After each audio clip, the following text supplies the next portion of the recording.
Salut fans de la WWE. Aujourd'hui, nouvelle vidéo, top 10. Des meilleurs règnes combinés du titre de la WWE, de 1963 à 2017. Numéro 10, Stone Cold Steve Austin. Avec 6 titres, et 530 jours combinés. Il gagna son premier titre face à Michaels, le 29 mars 1998 à 14. Et perdra son dernier titre face à Chris Jericho à Vengeance en 2001.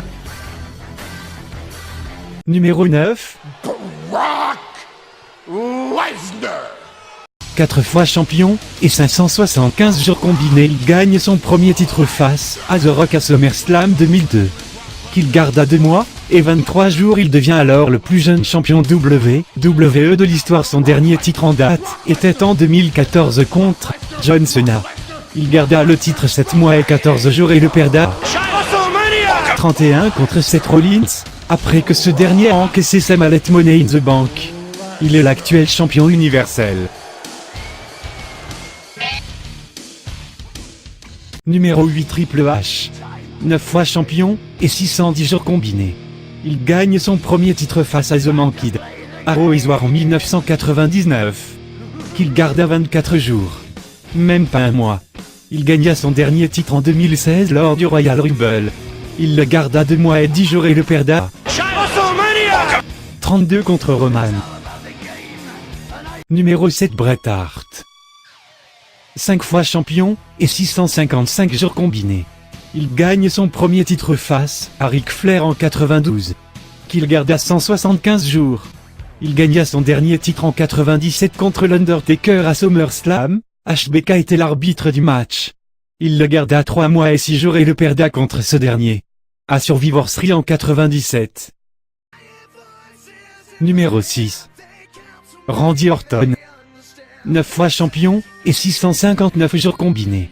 Il obtient son premier titre donné par Vince McMahon. Suite au titre vacant à No Mercy 2007. Il perd le soir même contre Triple H. Mais le récupère au main event dans un Last Man Standing. Qu'il garda 175 jours. Il gagna son dernier titre lors du dernier. Contre Bray Wyatt. Il le garda 1 mois et 19 jours, et il le perd à Backlash 2017 contre l'actuel champion, Jinder Mahal. Numéro 5. Pedro Morales. 1 fois champion, et 1027 jours. Il obtient son unique titre contre Ivan Koloff à New York. Il réussit à le garder 2 ans 9 mois et 23 jours. Il le perd à Philadelphie le 1er décembre 1973 contre Stan Stasiak. Le numéro 4.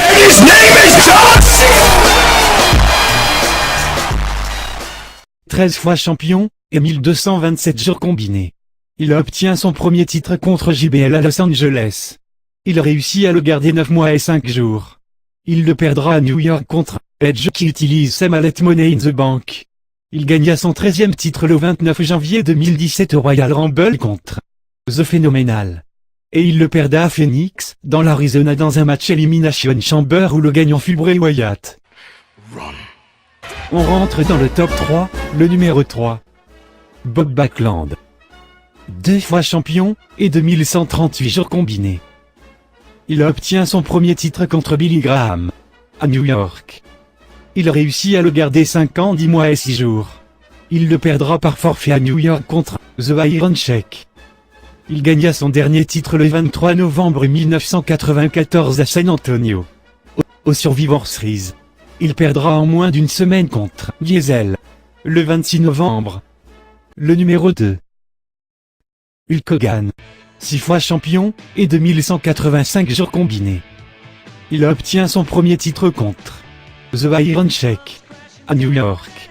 Il réussit à le garder 4 ans et 13 jours.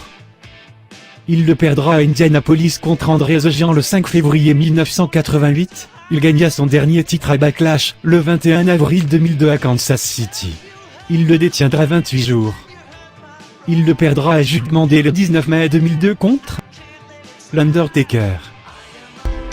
Le numéro 1. Je pense que vous le connaissez tous très loin, loin devant tous c'est Bruno Sammartino. 2 fois champion, et 4040 jours combinés. Il obtient son premier titre contre Buddy Rogers à New York.